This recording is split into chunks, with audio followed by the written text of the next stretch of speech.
Pak Mada bisa disampaikan Pak terkait dengan pengunduran Ketua Umum mendadak dari Partai Golkar ini?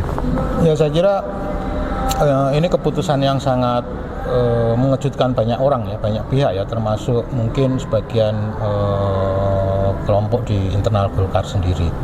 Tetapi kalau kita bicara konflik internal di partai-partai politik di Indonesia ini kan sebenarnya bukan yang baru ya, kasus Golkar ini. Bahkan kalau kita bicara lebih spesifik Golkar, itu kan juga Golkar pasca Soeharto ya, di periode Orde Baru dulu itu memang diwarnai dengan banyak friksi internal, dan itu kemudian yang membuat pengelolaan Golkar di periode reformasi sekarang ini itu berbeda ya dengan Golkar di periode Orde Baru dulu. Salah satu perbedaan mendasarnya adalah di periode reformasi ini Golkar itu sudah memiliki banyak faksi yang kekuatannya hampir sama lah ya. Jadi ada istilahnya balance of power di antara faksi-faksi di dalam Partai Golkar ini. Nah, kita tidak tahu dengan pasca keputusan Pak Erlangga ini kemudian apakah model pengorganisasian Partai Golkar kemudian akan kembali lagi ke periode Orde Baru dulu, ketika sentralistik menjadi sangat kuat, peranan ketua umum itu menjadi sangat dominan, sehingga tidak memberi ruang bagi perbedaan kelompok ya di internal Golkar. Nah, kalau itu yang terjadi, saya kira itu mungkin menjadi titik balik Golkar, karena menurut saya dengan kondisi Golkar yang sekarang itu sebenarnya kalau dilihat dari capaian kinerja elektoralnya itu justru sudah bisa dibuktikan kan.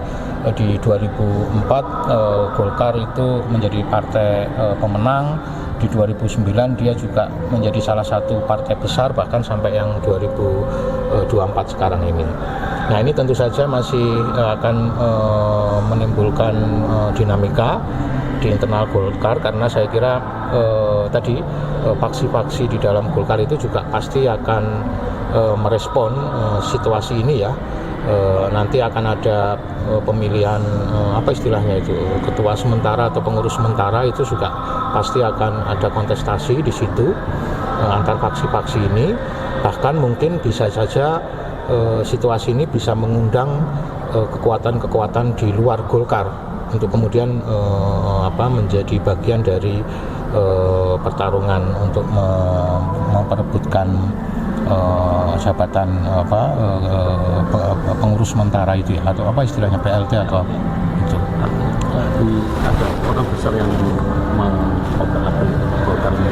Ya, saya kira ada sinyalemen bahwa ada kekuatan besar atau paling enggak dorongan yang besar ya terhadap keputusan mundurnya Pak Erlangga Hartarto. Karena kalau itu tidak ada, berarti sebenarnya kan proses pengunduran atau transisi kepemimpinan di periodenya Pak Erlangga itu bisa dilakukan secara smooth ya.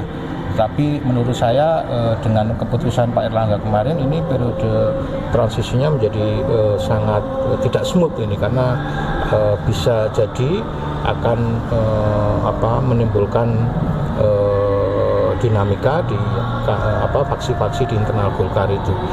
Bisa jadi ini bisa merugikan Golkar terkait dengan tahapan pencalonan di pilkada nanti.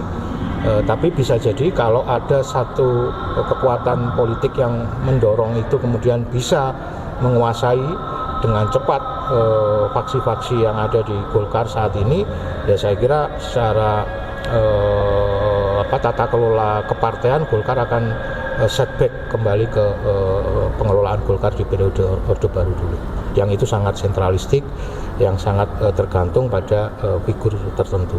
Rekomendasi ya pilkada itu apakah berpengaruh nanti?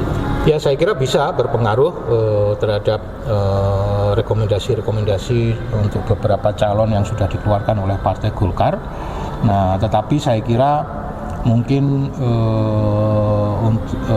terutama di beberapa daerah ya, terutama di tingkat provinsi dan mungkin beberapa daerah ya, di tingkat provinsi itu tentu saja DKI itu di situ, kemudian juga ada Jawa Tengah. Kalau di kabupaten kota tentu saja terkait dengan misalnya Pilkada Kota Surakarta, karena di situ ada kemungkinan juga calonnya dari keluarganya Pak Jokowi akan muncul ya.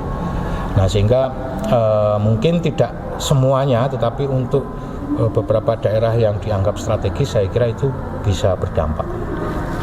Mas Badun,